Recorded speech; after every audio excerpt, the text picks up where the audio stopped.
हाय दोस्तों, एक बार फिर से आप सभी लोगों का वाईआरएस क्लास में बहुत बहुत स्वागत है। जैसा कि दोस्तों आज की इस पूरे वीडियो में हम सत्र 2022-2023 का प्रदर्शित प्रश्न पत्र जो कि कक्षा 10 विषय गणित है, इसमें दोस्तों आपको जो पूर्णांक होता है वो 70 नंबर के लिए होता है दोस्तों पेपर में। और दोस्तों ये पूरा जो पेपर होगा केवल 3 घंटे और 15 मिनट के लिए होता है।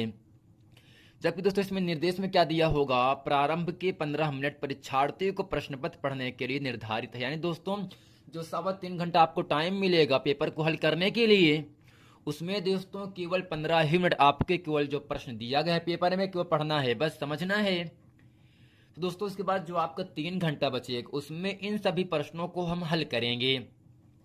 जबकि दोस्तों यहाँ पर सामान्य निर्देश में दिया क्या गया है, सभी प्रश्न अनिवार्य है। यानी दोस्तों प्रश्न में जितने भी पेपर में जितने भी प्रश्न दिए गए हैं उन सभी को हमें करना बहुत जरूरी है। और दोस्तों प्रश्न नंबर आपके यहाँ से दूसरा कह रहा है निर्देशांक में, इस प्रश्न पत्र के 2 खंड हैं। खंड आ में 20 अंक के 20 प्रश्न बहुविकल्पी हैं जिनके उत्तर OMR शीट पर देने हैं। यानी दोस्तों कक्षा 10 गणित पेपर में या जितने भी सब्जेक्ट हैं सब में जो आपका खंड आ होगा उसमें 20 अंक के 20 प्रश्न बहुविकल्पी हैं जिनका उत्तर दोस्तों हमें OMR शीट पर देना होगा।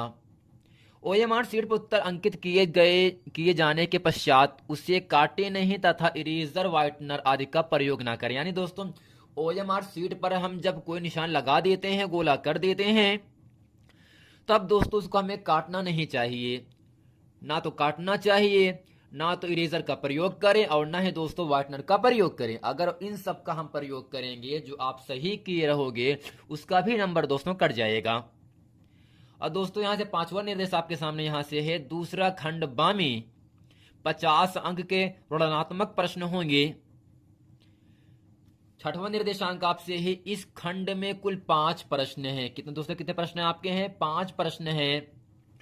प्रत्येक प्रश्न के प्रारंभ में स्पष्टतः लिख दिया गया है कि उसके कितने खंड करने हैं। यानी दोस्तों जो आपका खंड आपका ब है उसमें कई खंड हैं और कितने खंडों को करना उसको भी आपको लिखा गया होगा बगल में। प्रश्नों के अंक उसके सम्मुख अंकित, यानी कौन सा प्रश्न कितने नंबर का है ये प्रश्न के सामने दर्शाया जाएगा। अब दोस्तों खंड आपके सामने यहां से आ जाता है। बहुविकल्पी प्रश्न दोस्तों है 1 से लेकर 20 तक जितने भी प्रश्न हैं सब बहुविकल्पी है। दोस्तों यहां से प्रश्न नंबर 1 है, एक परिमेय संख्या का दशमलव प्रसार होता है। जैसे कि दोस्तों आपको दिख रहा है खंड आ का जो पहला प्रश्न बहुविकल्पी का है ये दोस्तों क्यों 1 नंबर के लिए आपसे पूछा गया है। तो 1 से लेकर 20 तक खंड आ में 1 से लेकर 20 तक सभी प्रश्न बहुविकल्पी हैं और एग्जाम में हमें इन सभी बहुविकल्पी प्रश्नों को OMR शीट पर करना है। ठीक, अगर कोई गोला कर देते हैं तो उस गोले को हमें दोस्तों काटना नहीं है, इरेजर या व्हाइटनर का प्रयोग भी नहीं करना है, अन्यथा जो आप सही करे रहेंगे उसका भी नंबर काट लिया जाएगा। प्रश्न है, एक परिमेय संख्या का दशमलव प्रसार होता है। पहला ऑप्शन है अशांत, दूसरा है शांत और दोस्तों तीसरा क्या होगा आपका, दोनों या इनमें से कोई नहीं, चौथा होगा। तो दोस्तों एक परिमेय संख्या जो दशमलव प्रसार होता है वह दोस्तों क्या होता है, शांत होता है। और दोस्तों जो परिमेय संख्या होता है उसे लिखते हैं ऐसी संख्याएं जिसे P/Q के रूप में लिख सकें जहां P और Q 2 पूर्णांक हैं और Q का मान 0 के बराबर ना हो।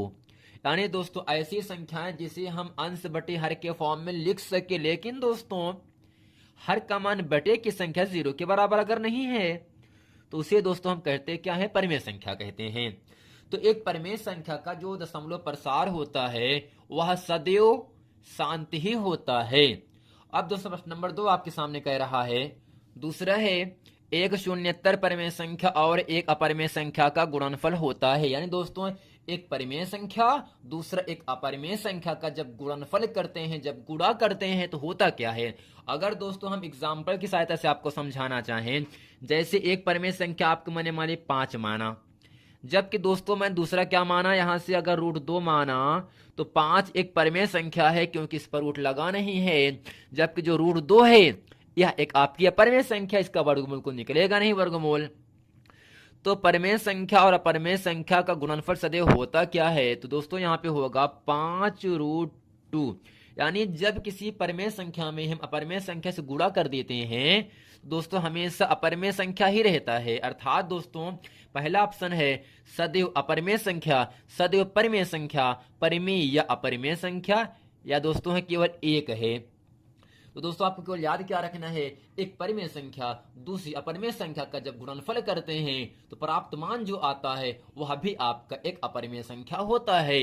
अर्थात दोस्तों यहां से इन चारों ऑप्शन में ऑप्शन नंबर आपका पहला सही होगा, सदैव अपरिमेय संख्या। दोस्तों प्रश्न नंबर तीसरा आपके सामने यहां से कह रहा है रेखाओं x बराबर 0 और 2x + 3y बराबर 12 का प्रतिच्छेद बिंदु है। दोस्तों x का मान हमें 0 के बराबर दे दिया है, तो दोस्तों प्रतिच्छेद बिंदु क्या होगा? दोस्तों ऐसा बिंदु जिसमें x और y का मान इस समीकरण में रखने पर दोनों पक्ष का मान बराबर आ जाए। तो दोस्तों करते क्या, जो x का मान 0 दिया है तो इस पूरे समीकरण में जहां x है वहां पे रखेंगे 0। तो दोस्तों यहां पे होगा क्या, 2x + 3y बराबर दोस्तों दिया है 12। तो जहां पर x है वहां पे रखना है 0, तो होगा यहां से 2 × 0 + 3y दोस्तों बराबर होगा 12। तो 0 में किसी भी संख्या से गुणा दोस्तों पूरा 0 प्राप्त होता है। अर्थात यहां से 3y बराबर दोस्तों 12 होगा और 3 के पहाड़े में 12 जो होगा 4 बार पे कट जाएगा। अर्थात यहां से y बराबर 4 दोस्तों, y बराबर 4, x बराबर 0, अर्थात 0,4। क्या इन चारों ऑप्शन में कोई ऑप्शन आपको दिख रहा है? कहोगे सर हाँ, ऑप्शन नंबर आपका दूसरा है।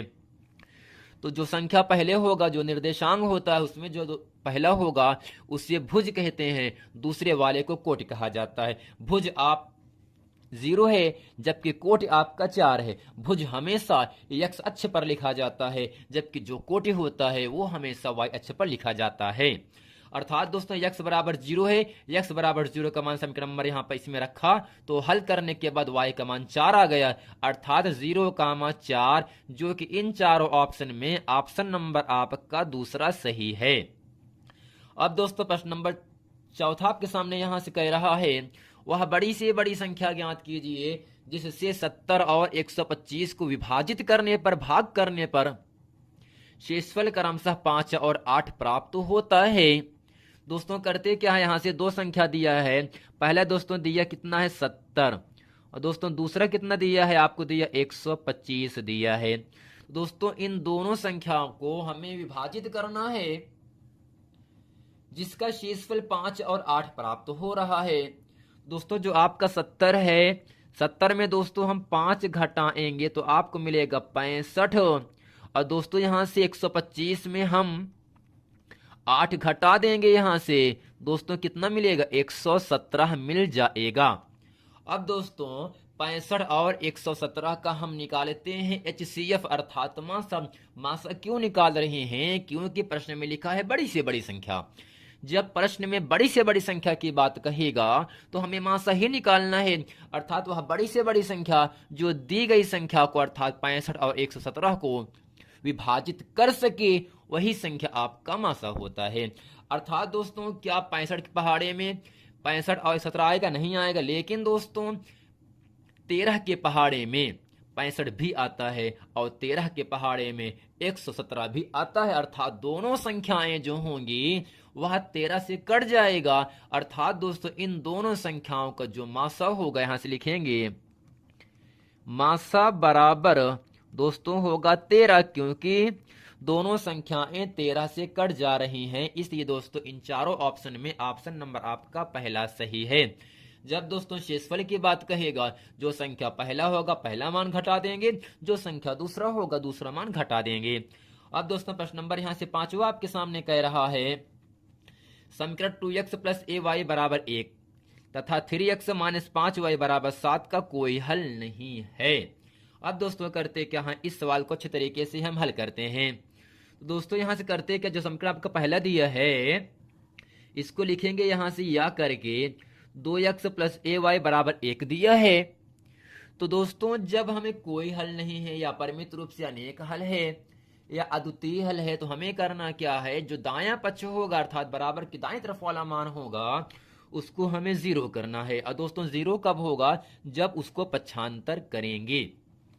तो दोस्तों यहां से होगा क्या, 2x प्लस ए वाई बराबर 1 का पक्षांतर -1 बराबर 0। और दोस्तों यहां पे होगा और 3x माइनस 5y बराबर 7 का पक्षांतर -7 बराबर 0। तो दोस्तों यहां से a1 का मान कितना है, 2 है, b1 का मान कितना है, a है, और जबकि दोस्तों c1 का मान कितना है, -1 है ना दोस्तों। अब यहां से a2 का मान 3, b2 का मान -5, c2 का मान -7। तो a2 बराबर 3, b2 बराबर -5 और दोस्तों c2 बराबर -7। तो दोस्तों यहां से तुलना करने के बाद a1 b1 c1 a2 b2 c2 का मान मैंने निकाल लिया। अब करना क्या है, प्रश्न में कह रहा कोई भी हल नहीं है। जब दोस्तों कोई हल ना होगा तो नियम क्या होगा, वह समांतर में जाता है, अर्थात तो a1 अपान a2 बराबर b1 upon b2 does not is equal to c1 upon c2। यानी दोस्तों जब a1 अपान a2 का मान b1 अपान b2 के बराबर रहे, लेकिन b1 अपान b2 का मान c1 अपान c2 के बराबर ना हो, तो दोस्तों इस पूरी स्थिति में रेखाएं समांतर होती हैं और समांतर पर कोई हल नहीं होगा। अर्थात दोस्तों यहां से a1 अपान a2 बराबर b1 अपान b2 के है। मैंने यहां पर करता क्या हूं, a1 a2 b1 b2 का मान रखूंगा और हल करके यहां से a का मान प्राप्त करूंगा। तो दोस्तों यहां से होगा क्या, a1 का मान कितना है, 2 है, a2 का मान 3 है, तो यहां पे होगा a/3 बराबर दोस्तों b1 का मान कितना है, a है, और दोस्तों यहां पे जबकि b2 का मान -5 है। तो दोस्तों यहां से a1 का मान 2 है, मैंने यहां से लिख दिया सॉरी क्षमा चाहते हैं आपसे, केवल a1 का मान दोस्तों यहां से 2 दिया है। अब दोस्तों करते क्या है, यहां से 3a कन्नम 3a बराबर -5 दूनी 10, अर्थात दोस्तों होगा a बराबर -10/3। क्या दोस्तों a बराबर -10/3। इन चारों ऑप्शन में कोई एक है दोस्तों, पहला ऑप्शन 3/10, दूसरा है -3/10, तीसरा है -10/3, चौथा है 10/3। दोस्तों इस प्रश्न को हल करने के बाद मैंने पाया क्या, ए का मान -10/3, जो कि इन चारों ऑप्शन में ऑप्शन नंबर आपका तीसरा सही है। तो दोस्तों आशा करते हैं प्रश्न नंबर 5 तक अच्छे तरीके से आप लोगों को समझ में आ गया होगा। प्रश्न नंबर दोस्तों 6 आपके सामने कह रहा है, द्विघात समीकरण 2x² - 4x + 3 बराबर 0 के बारे में निम्नलिखित कथनों पर विचार कीजिए। पहला है, दिए गए समीकरण का विविक्तकर 0 से कम है। बी है, समीकरण का कोई मूल वास्तविक नहीं है। समीकरण का विविक्तकर 0 है, समीकरण के मूल वास्तविक हैं। दोस्तों मूल वास्तविक नहीं है, समान है, असमान है, 0 से कम है, इन सब की जांच करने के लिए हम दोस्तों यहां से तुलना करेंगे। a1 का मान दोस्तों 2 होगा, b1 का मान दोस्तों -4, जबकि यहां से c1 का मान 3 हो गया। दोस्तों यहां से फार्मूला होता है विविक्तकर ज्ञात करने के लिए, d बराबर b² - 4ac, अर्थात दोस्तों यहां से d बराबर होगा, b का मान -4 है, -4 का होल स्क्वायर -4 गुणे a का मान 2 गुणे c का मान 3, अर्थात d बराबर होगा 4 का वर्ग 16 -4 दूनी 8, 8 तिरिक 24। तो दोस्तों जब 24 में 16 को घटाएंगे तो यहां आ जाता है -8, अर्थात दोस्तों यहां पर जो d है, d का मतलब विविक्तकर, वह 0 से छोटा है। अगर दोस्तों कोई संख्या 0 से छोटा अर्थात माइनस में आ जाता है तो उसका मूल भी वास्तविक नहीं है, अर्थात काल्पनिक है। तो दोस्तों इन चारों में निष्कर्ष क्या निकला, अब इसमें से ऑप्शन आपका पहला कह रहा है निम्नलिखित में से सही उत्तर का चयन कीजिए। ए और बी सही है, ए और डी सही है, सी और डी सही है, केवल ए सही है। मैंने यहाँ से दोस्तों विविध कर डी का मान निकाला जो कि -8 है। 0 से छोटा भी है, 0 से छोटा भी है, अर्थात अगर कोई संख्या माइनस में आ जाता है तो मूल वास्तविक नहीं है। इसलिए दोस्तों यहाँ से ऑप्शन आपका पहला ए और बी सही है। अब दोस्तों प्रश्न नंबर 7वां आपके सामने यहां से कह रहा है ए ओ बी सी एक आयत है जिसके 3 शीर्ष ए ओ बी हैं, इसका विकर्ण ज्ञात कीजिए। प्रश्न नंबर 7 कह रहा है ए ओ बी सी क्या है? तो फ्रेंड एक आयत है जिसके 3 शीर्ष ए ओ बी दिया गया है, इसका विकर्ण है, अर्थात इसका कर्ण क्या है? दोस्तों हम करते क्या हैं, एक यहां से आयत बनाएंगे। क्या बनाएंगे फ्रेंड? यहां से एक आयत बना लेंगे। इसमें दोस्तों ए है, ओ है, बी है, सी है। तो कहा क्या जा रहा है, विकर्ण अर्थात कर्ण का मान हमें ज्ञात करना है। दोस्तों यहां पर 90 होगा, जबकि ए का मान 0,3 है, 0,3 है। और दोस्तों ओ का मान 0,3 इसका दिया है, जबकि यहां से बी का मान 5,0 है। जब दोस्तों मैंने ए को मिला दिया बी से, यही इसका विकर्ण है। ए बी का मान भी हमसे पूछ ही रहा है, अर्थात दोस्तों यहां से लिखेंगे ए बी के बीच की दूरी, अर्थात दोस्तों सूत्र होगा यहां से लिखेंगे ए का मान 0,3 है और दोस्तों बी का मान कितना है, 5,0 है। तो दोस्तों यहां से करते क्या, फार्मूला होगा यहां से ए बी बराबर x1 माइनस x2 का whole square plus y1 minus y2 का होल स्क्वायर। तो यहां से x1 0, y1 3, x2 5, y2 0। तो यहां पे आपका होगा ए बी बराबर, अब दोस्तों करते क्या है, यहां से x1 का मान 0 माइनस x2 का मान 5 पूरे का होल स्क्वायर प्लस y1 का मान 3 है, y2 का मान दोस्तों कितना है, 0 का होल स्क्वायर कर दिया। अब दोस्तों यहां पर होगा क्या, अब करते हैं यहां से ए बी बराबर 5 का वर्ग दोस्तों 25 होगा, प्लस लगा दिया फार्मूले से, जबकि 3 का वर्ग होगा 9। तो जब हम 25 में 9 को जोड़ते हैं आ गया आपका 34। यही ए बी दोस्तों इस पूरी आयत का विकर्ण हो गया। क्या दोस्तों इस प्रश्न नंबर 7 में जो ऑप्शन आपको दिया गया है, आई का मान 5 है, सेकंड आपका दूसरा दोस्तों 3 है, थर्ड आपका रूट 34 है, चौथा आपका है कितना, 4 है। तो दोस्तों यहां से प्रश्न नंबर 7 में इन चारों ऑप्शन में ऑप्शन नंबर आपका तीसरा अर्थात यहां से थर्ड वाला जो है आपका वह रूट 34 है, जो कि एकदम सही आंसर है।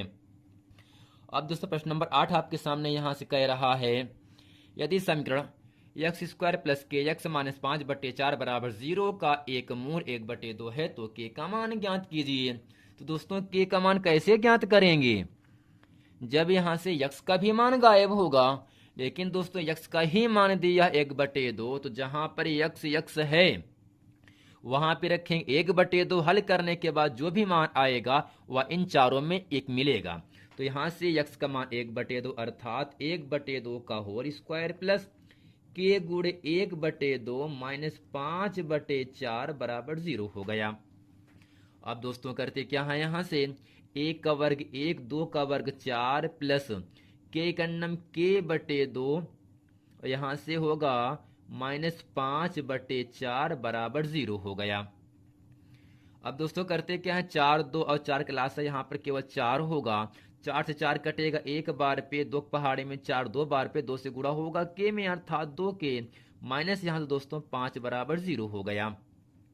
अब करते क्या है, यहाँ से -5 में 1 घटाएंगे तो -4 प्लस 2 के बराबर दोस्तों 4 में 0 से गुणा करेंगे 0 मिल जाएगा।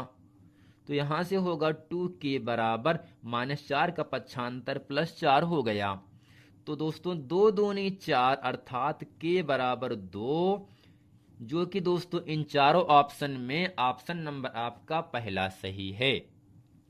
समीकरण दिया है, इसका एक मूल 1/2 है, तो के का मान ज्ञात करना है। जहां जहां x है वहां पे रखा मैंने 1/2, फिर इसका एलसीएम लिया और दोस्तों एलसीएम लेने के बाद 5 में से 1 घट करके यहाँ से -4 प्लस 2 के लिखा, 4 में 0 से गुणा कर दिया, अर्थात यहाँ से तिरछा गुणा करने के बाद 0 प्राप्त हुआ। तो -4 का पक्षांतर +4, 2 पहाड़े में 4 2 बार पे, अर्थात के बराबर 2, जो कि इन चारों ऑप्शन में ऑप्शन नंबर आपका पहला सही है। अब दोस्तों प्रश्न नंबर आपका 9वां आपके सामने यहां से कह रहा है, दो त्रिभुज समरूप होते हैं।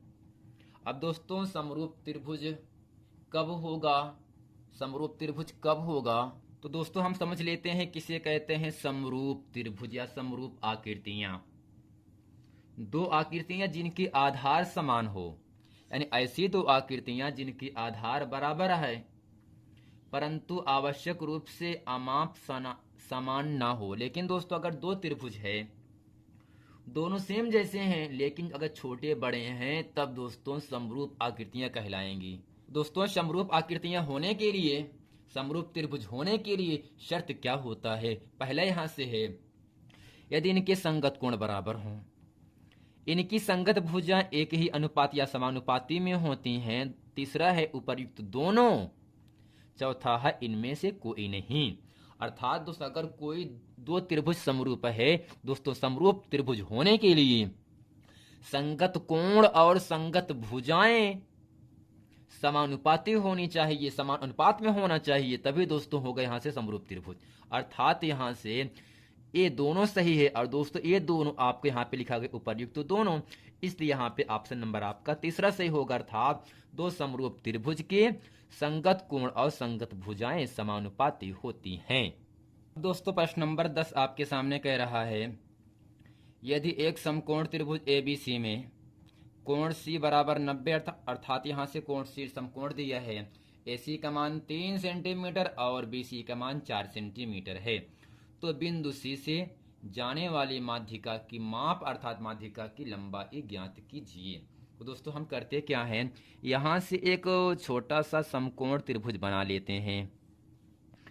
अब दोस्तों इसमें शर्त क्या कह रहा है, C आपका समकोण कर दिया, जबकि यहां C से हम B मानेंगे, इसी हम A मान लेंगे, अर्थात लंब यहाँ AC का मान दोस्तों कितना दिया है, AC का मान 3 सेंटीमीटर है और यहाँ से BC आधार कितना दिया है, 4 सेंटीमीटर। तो दोस्तों हमसे कह क्या रहा है, बिंदु C से एक रेखा जाती है जो कि BA पर AB पर लंब है, अर्थात यहाँ से हम करते क्या है, C को इस AB पर लंब डाल दिए, अर्थात जहां पर ये बिंदु काट रहा है इस बिंदु को मैंने D नाम दे दिया। अर्थात दोस्तों यहां से लिखते हैं ABC अगर एक दोस्तों समकोण त्रिभुज है तो फार्मूला होता है पाइथागोरस प्रमेय, कर्ण का वर्ग बराबर लंब का वर्ग प्लस आधार का वर्ग। तो यहां से लिखेंगे इसलिए पाइथागोरस के सूत्र से, आप लिखिएगा दोस्तों पाइथागोरस के सूत्र से या पाइथागोरस के प्रमेय से। तो सूत्र होता है या प्रमेय होता है कर्ण का वर्ग। दोस्तों कर्ण किसे कहते हैं, समकोण अर्थात 90 अंश कोण के सामने की भुजा को कर्ण कहते हैं। तो दोस्तों यहां से कर्ण AB है, तो यहां पे होगा AB का स्क्वायर बराबर लंब का वर्ग अर्थात AC का वर्ग प्लस आधार का मतलब BC का वर्ग। तो यहां पे होगा AB बराबर दोस्तों यहां पे होगा AC, तो AC का मान कितना दिया है, 3 है, 3 का वर्ग प्लस BC का मान 4, तो होगा यहां से 4 का वर्ग। तो यहाँ पे होगा AB का स्क्वायर बराबर 3 का वर्ग 9, 4 का वर्ग 16 हो जाएगा। तो AB का स्क्वायर बराबर 16 9 25, और दोस्तों यहाँ पे जब ये वर्ग हटेगा तो इसका दोस्तों वर्गमूल निकालेंगे, 5 आ जाएगा। अर्थात A से लेकर B तक की दूरी दोस्तों कितना दी है, अर्थात कर्ण कितना आ गया, यहाँ से 5 आ गया। अब दोस्तों हमसे पूछ क्या रहा है, बिंदु C से जाने वाली जो माध्यिका आपकी CD है, इसकी माप कितना है, इसकी लंबाई कितना है। अब दोस्तों यहां से लिखेंगे चूंकि CD माध्यिका है, चूंकि CD माध्यिका अगर दोस्तों DAB का मध्य बिंदु है तो दोस्तों B से लेकर D तक की दूरी और D से लेकर A तक की दूरी बराबर होगा। यहाँ पे होगा इसलिए BD बराबर AD, BD बराबर AD। और दोस्तों यहाँ से अगर हम CD का मान निकालना चाहें, जो आपका CD है वह AB का आधा है, अर्थात AB/2। जैसा कि दोस्तों AB का मान मैंने निकाला 5/2, तो यहाँ पे CD बराबर हो जाएगा 5 में 2 से भाग करेंगे तो यहाँ आ जाएगा 2.5 सेंटीमीटर। जैसा कि दोस्तों CD बराबर 2.5 सेंटीमीटर आ गया। और इन चारों ऑप्शन में ऑप्शन आपका पहला है 2.5 सेंटीमीटर, दूसरा है 3 सेंटीमीटर, तीसरा है 3.5 सेंटीमीटर, चौथा है 4 सेंटीमीटर। तो प्रश्न नंबर 10 को मैंने हल करने के बाद जो आपकी माध्यिका CD है इसकी लंबाई आ गई यहाँ से 2.5 सेंटीमीटर, अर्थात यहाँ से ऑप्शन नंबर आपका पहला हो गया। अब दोस्तों प्रश्न नंबर आपका 11 आपके सामने यहाँ से कह रहा है, जो कि बहुत ही अच्छा प्रश्न है। एग्जाम में दोस्तों केवल एक ही नंबर के लिए आपसे पूछा गया है, तो इस सवाल को अच्छे तरीके से हम हल कर देंगे। यहाँ से 11 है, एक समचतुर्भुज के विकर्ण की लंबाइयाँ 16 सेंटीमीटर और 12 सेंटीमीटर है। दोस्तों हम करते क्या है, एक यहाँ से दोस्तों क्या बना लेंगे, एक हम बनाएंगे समचतुर्भुज। जैसा कि दोस्तों यहाँ से ABCD दिया है, A को मिलाओ C से यही दोस्तों विकर्ण कहलाएगा, B को मिलाओ D से आपका दूसरा विकर्ण हो जाएगा। तो यानी ये दोस्तों AC का मान दिया कितना 16, अर्थात A से लेकर C तक की दूरी 16 दिया है, और यहाँ से B से लेकर D तक की दूरी 12 दिया है।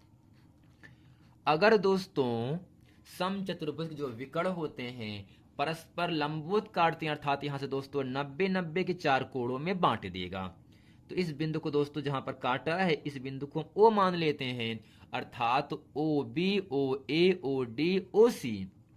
दोस्तों यहाँ से जो आपका अगर AO का मान निकालें दोस्तों यहाँ से, इसलिए AO बराबर दोस्तों यहाँ से जो AO है वह AC का आधा है, तो यहां से लिखेंगे AC/2। तो AO बराबर होगा, AC का मान कितना दिया दोस्तों 16 दिया है यहाँ से, तो होगा 16/2। दोस्तों कट करके यहाँ से 8 आ गया। ऐसे ही दोस्तों यहाँ से हम निकालेंगे OD निकाल लेंगे, यानी ये दूरी कितना गया दोस्तों 8 आ गया। और अगर OD का मान निकालेंगे तो यहाँ पे होगा OD बराबर, अब दोस्तों जो आपका OD यहाँ से है वह BD का आधा है, जो OD हुआ BD क्या है BD का आधा का मतलब /2। और दोस्तों BD क्या है विकर्ण का मान 12 दिया है, 12/2, अर्थात यहाँ से OD बराबर आ गया 6 सेंटीमीटर। कितना दोस्तों, यानी यहाँ से A से लेकर O तक का मान 8 है और O से लेकर D तक का मान 6 सेंटीमीटर, अर्थात दोस्तों यहाँ से लिखेंगे समकोण त्रिभुज AOD में, अर्थात दोस्तों AOD क्या है एक समकोण त्रिभुज है। दोस्तों यहाँ से लिखेंगे पाइथागोरस के सूत्र से, तो यहाँ से लिखेंगे पाइथागोरस के सूत्र से या परमेय से आप पूरा लिखिएगा। तो दोस्तों फार्मूला होता है कर्ण का वर्ग, और दोस्तों कर्ण क्या है AD है, तो कर्ण का वर्ग बराबर लंब का वर्ग प्लस आधार का वर्ग, लंब आपका OA है, OA का स्क्वायर प्लस आधार दोस्तों OD है। तो यहाँ पे होगा AD का स्क्वायर बराबर OA का मान कितना दोस्तों दिया है, OA का मान 8 का वर्ग प्लस OD का मान दोस्तों कितना है 6 का वर्ग होगा। तो AD का स्क्वायर बराबर 8 का वर्ग दोस्तों होता है 64 प्लस 6 का वर्ग होता है 36। दोस्तों यहाँ से AD का स्क्वायर बराबर होगा 64-3600। और दोस्तों यहाँ से वर्ग घटेगा तो इसका हम वर्गमूल निकालेंगे, और 100 का वर्गमूल दोस्तों होता है 10। तो दोस्तों इन चारों ऑप्शन में ऑप्शन नंबर आपका यहाँ से पहला ऑप्शन सही है। पहला ऑप्शन यहाँ दूसरा ऑप्शन दिया है, पहला है तो 9 सेंटीमीटर, दूसरा है 10 सेंटीमीटर और तीसरा है 8 सेंटीमीटर, चौथा है 20 सेंटीमीटर। तो प्रश्न नंबर मैंने 11 को हल करने के बाद जो यहाँ से दोस्तों विकर्ण आया वह दोस्तों 10 सेंटीमीटर आ गया। अब दोस्तों प्रश्न नंबर 12 आपके सामने यहाँ से कह रहा है, दो समरूप त्रिभुजों की भुजाएं 4:9 के अनुपात में हैं, इन त्रिभुज के क्षेत्रफलों का अनुपात होगा। अर्थात दोस्तों यहाँ से अगर हम दो त्रिभुज बनाना चाहें, पहला त्रिभुज आपका ये हो गया, दूसरा त्रिभुज दोस्तों हम थोड़ा बड़ा बना दे रहे हैं। पहला हो गया ए बी सी, दूसरा हुआ पी क्यू आर, मैंने माना यहाँ से। तो यहाँ से दोस्तों दो त्रिभुज क्या है, समरूप है। और दोस्तों समरूप होने के लिए संगत कोण और संगत भुजाएं समानुपाती होनी चाहिए। दोस्तों हमसे कह क्या रहा है, त्रिभुज के क्षेत्रफलों का अनुपात क्या होगा। जब दोस्तों त्रिभुज की भुजा का अनुपात दिया हो और क्षेत्रफल का अनुपात पूछे तो हमें करना, यहाँ से लिखेंगे त्रिभुज एबीसी का क्षेत्रफल, त्रिभुज ए बी सी का क्षेत्रफल बटे त्रिभुज पी क्यू आर का क्षेत्रफल। दोस्तों सूत्र होता है अनुपातों का वर्ग, अनुपातों के क्षेत्रफलों का वर्ग। अर्थात दोस्तों अनुपात कितना दिया है, ये आपका अनुपात का वर्ग होगा। तो यहाँ पे होगा अनुपात कितना दिया है 4, अनुपात का मतलब दोस्तों बटे होगा 9 पूरे की घात 2 है। तो 4 का वर्ग 16, 9 का वर्ग दोस्तों 81, अनुपात पूछिएगा तो 16:81। जैसा कि दोस्तों इन चारों ऑप्शन में ऑप्शन नंबर आपका चौथा सही है, 16:81। अब दोस्तों प्रश्न नंबर 13 आपके सामने कह रहा है, प्रश्न नंबर 13 है, यदि 4 tan थीटा बराबर 3 तो 4 sin theta minus cos theta बटे 4 sin theta plus cos theta बराबर है। दोस्तों यहां से हम tan थीटा का मान निकालेंगे, tan थीटा बराबर 3/4 हो गया। कितना दोस्तों हुआ, 3/4 हो गया। तो जो साइन है कॉस है, तो दोस्तों साइन और कॉस से हमें tan का प्राप्त होता है जब कॉस से भाग करेंगे। तो यहां से लिखेंगे जो मान दिया है अंश व हर में कॉस थीटा से भाग कर देंगे। तो 4 साइन थीटा बटे cos theta minus cos theta बटे कॉस थीटा पूरक बटे 4 साइन थीटा बटे cos theta plus cos theta बटे कॉस थीटा। दोस्तों यहां से हुआ क्या, 4 को लिख दिया, साइन अपॉन कॉस को कहते हैं tan थीटा, माइनस कॉस से कॉस कट गया एक बार पे, 4 साइन अपॉन कॉस को होगा formula tan theta plus cos से कॉस कट करके 1 आ गया। अब दोस्तों करते क्या है, यहां से हम 4 को लिखेंगे, जबकि जो tan थीटा है इसका मान है 3/4 माइनस 1, फिर लगाए लिखेंगे यहां से 4 गुणे 3/4 प्लस 1। दोस्तों 4 से 4 कट गया ऊपर नीचे, तो यहां से हुआ क्या, 3 में 1 घटाएंगे 2 आ गया और 3 में 1 जोड़ूंगा 4 आ गया। अर्थात यहां से 2 × 2 2 दूनी 4, आपको मिला आंसर 1/2। दोस्तों किया क्या गया, यहां से tan थीटा का मान निकालने के बाद जो 4 गुणे में है आ गया भाग में, तो यहां से tan मिल गया। और दोस्तों जो फॉर्म दिया गया है साइन और कॉस का फॉर्म में है, तो साइन और कॉस अगर दिया है तो हमें tan कैसे ला सकते हैं, तो दोनों अंश व हर में मैंने किया क्या, कॉस थीटा से भाग कर दिया। तो 4 × साइन बटे कॉस माइनस कॉस बटे कॉस पूरक बटे है 4 साइन बटे कॉस प्लस कॉस बटे कॉस। तो दोस्तों साइन थीटा बटे कॉस थीटा का सूत्र होता है tan थीटा, यानी साइन अपान कॉस होता है tan थीटा।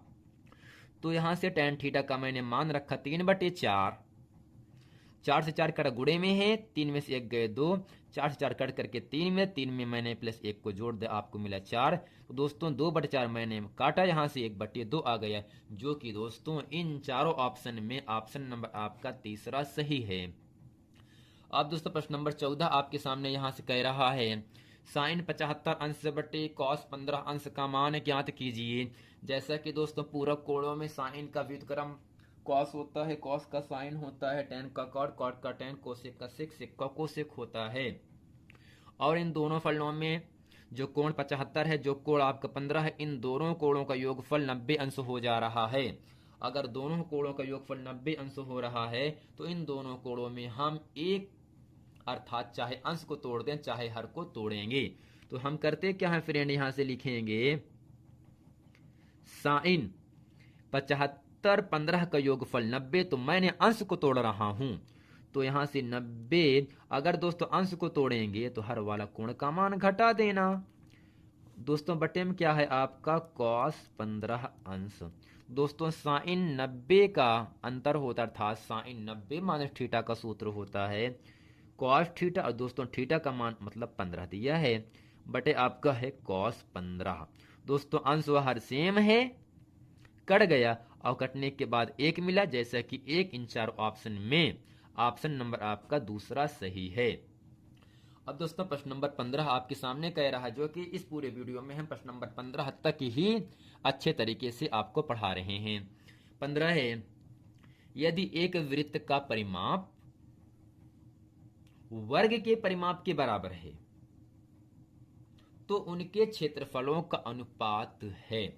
अगर दोस्तों यहां से हम एक वृत्त बना दें यहां से, तो दोस्तों वृत्त की त्रिज्या को मैंने r माना और एक मैंने वर्ग बना रहा हूं यहां से, जिसकी सभी भुजाएं बराबर होनी चाहिए। और दोस्तों वर्ग की चारों भुजाएं क्या होती हैं, बराबर होते, अर्थात मैंने भुजा को माना x। अर्थात दोस्तों यहां से वृत्त का परिमाप और वर्ग का परिमाप आपस में बराबर है। अर्थात दोस्तों वृत्त का परिमाप को हम कहते हैं वृत्त की परिधि भी कहते हैं, अर्थात वृत्त की परिधि और वर्ग का परिमाप दोनों क्या है, बराबर है। तो यहां से लिखेंगे वृत्त का दोस्तों परिधि होता है 2 पाई r, लेकिन दोस्तों वर्ग का परिमाप 4x। दोस्तों यहां से 2 से 4 कट गया 2 बार पे, अगर यहां से x का मान निकाला जाएगा तो होगा क्या, यहां से पाई r बटे 2, दोस्तों इसे हम समीकरण नंबर पहला मान लेंगे। अब दोस्तों करते क्या है, यहां से दोस्तों कह रहा है तो इनके क्षेत्रफलों का अनुपात, अर्थात दोस्तों वर्ग का जो आपका परिधि होता है, अर्थात वर्ग का परिमाप का क्षेत्रफल क्या होगा और वर्ग का परिमाप का क्षेत्रफल क्या होगा। अर्थात दोस्तों यहां से जो क्षेत्रफल होगा वृत्त का क्षेत्रफल क्या होगा दोस्तों, पाई आर स्क्वायर। अब दोस्तों अनुपात का मतलब बटा कर दिया। दूसरा है वर्ग का परिमाप, अर्थात यहां से होता है एक्स स्क्वायर। और दोस्तों करते क्या है, पाई आर स्क्वायर बटे जो यक्स है, यक्स का मान है पाई आर बटे 2, घात कितना दोस्तों 2 है। तो यहां से हल करेंगे पाई आर स्क्वायर, तो यहां पे होगा पाई स्क्वायर आर स्क्वायर बटे दोस्तों 2 का वर्ग 4 हो जाएगा। तो दोस्तों यहां से आर स्क्वायर से आर स्क्वायर कट गया, तो 4 का ऊपर गुणा होगा, तो 4 पाई बटे पाई स्क्वायर। दोस्तों यहां से एक पाई से एक पाई कट गया, एक पाई से दोस्तों क्या हो गया, एक पाई कट गया, अर्थात मिला आपको 4। और दोस्तों पाई का मान 22 बटे 7। दोस्तों यहां से 7 ऊपर हो गए और दोस्तों नीचे आ जाएगा आपका 22, क्योंकि पाई का मान 22 बटे 7 हर का अंश में गुणा कर दिया। अब दोस्तों हुआ क्या, यहां से 7 चौक 28 बटे आपका 22, दोनों को मैंने काट दिया 2 से, यहाँ पे आ गया आपका 14:11। अर्थात दोस्तों यहाँ से 2 पहाड़ी में 28 14 बार पे और 2 पहाड़ी में 22 11 बार पे आएगा। जैसा कि दोस्तों प्रश्न नंबर 15 में इन चारों ऑप्शन में ऑप्शन नंबर आपका दूसरा सही है, 14:11। दोस्तों आपको समझना क्या है तो दोस्तों करना क्या है, वृत्त का परिमाप 2 पाई आर, वर्ग का परिमाप 4 है, दोनों क्या है, बराबर है। तो यहां से 2 से 4 कट का 2 बार पे, तो ये मैंने x का मान निकाला पाई आर बटे 2, इसे मैंने समीकरण नंबर 1 माना। फिर कह रहा है उनके क्षेत्रफलों का अनुपात क्या होगा, अर्थात जो आपका वृत्त का क्षेत्रफल होता है पाई आर स्क्वायर, अनुपात का मतलब दोस्तों मैंने बटा कर दिया। यहां से वर्ग का क्षेत्रफल होता है, अगर भुजा x है तो होगा x स्क्वायर, तो x का मान मैंने रखा क्या, पाई आर बटे 2, पाई आर स्क्वायर ऊपर हाई है, पाई का वर्ग पाई स्क्वायर, आर का वर्ग आर स्क्वायर, 2 का वर्ग 4 हो गए। 4 को दोस्तों मैंने ऊपर गुणा कर दिया यहां से, या दोस्तों करते क्या है, आर स्क्वायर कट गया और यहां से बचा क्या, इस 4 का गुणा मैंने पाई में किया, 4 पाई बटे पाई स्क्वायर, एक पाई से एक पाई कट गया अर्थात 4/पाई हुआ। और दोस्तों यहाँ से मिला क्या 4/पाई। और मैंने किया क्या, पाई का मान होता है 22/7, 7 हर में आएगा तो अंश में हो गया गुणा। 7 चौक 28/22, 28/22 दोस्तों मैंने 2 से काट दिया अर्थात 14:11 हुआ, जो कि प्रश्न नंबर 15 में ऑप्शन नंबर आपका दूसरा सही है। दोस्तों आशा करते हैं मॉडल पेपर का विषय मैथ में, गणित में मैंने आप लोगों को प्रश्न नंबर 1 से प्रश्न नंबर 15 तक अच्छे तरीके से हल कर दिया। अब दोस्तों इसके नेक्स्ट वीडियो में हम प्रश्न नंबर 15 के बाद जितने भी प्रश्न हैं, जैसे प्रश्न नंबर 16 है, आपके सामने 17 भी दिख रहा है, इन सभी प्रश्नों को हम अच्छे तरीके से हल करेंगे। तो मिलते हैं फ्रेंड नेक्स्ट वीडियो में, तब तक के लिए थैंक यू।